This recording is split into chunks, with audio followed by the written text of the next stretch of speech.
Nakaw! Paano ba yan, Senator Alan Peter Cayetano at ang Cayetano Black? 'Di ba? Effort pa kayo. Kapwa nyo DDS, si Attorney Salvador Panelo, walang bilib, diskumpiyado sa ginagawa ninyo. Anong sabi? Madaling sabihin niya na nagbigay kayo ng 8 maleta kahit gawin nyo pang 100 maleta. Ang tanong, totoo ba? Kaya din ninyong pumunta kunwari sa bahay nila Erwin na may dala kayong maleta sabay pa picture or video. Tapos gawin yung proof, 'di ba? O yan, mabuti pa to si Attorney Salvador Panelo, 'di ba? Ang tanong, totoo ba? You can claim anything, everything under the sun. Pero mapapatunayan nyo ba yan ng konkretong ebidensya? Yun ang katanungan, para kayong yung peanut butter gallery, di ba?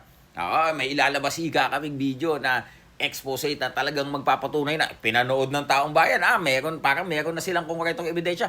Walang hiya, compilation lang pala. Parang ganyan yung ginawa nyo, di ba? Lahat pong yan, narinig na namin dyan sa 1818 Marines na yan, noong Pebrero pa.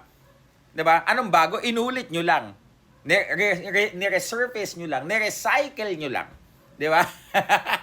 Parang sirang-plakang paulit-ulit, mga kaibigan. Pero yung inconsistencies po, nitong tinatawag nilang 18 Marines, mga kaibigan, kaliwat kanan po. Kulang po sa ensayo, kulang sa practice, hindi po nakapag-rehearse ng maayos, nauutal-utal.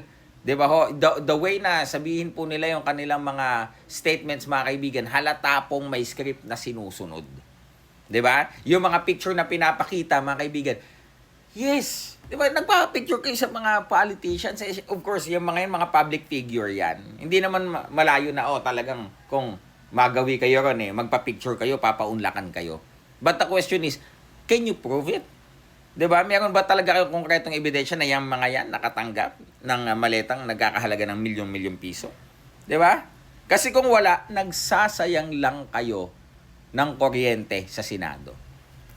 'Di ba ho? Tingnan mo yung mukha ni Panelo, diskumpiyado sa ginagawa ninyo. Kayo, ano masasabi nyo? Ako po, Silver Voice TV. Magandang hapon po sa inyo lahat.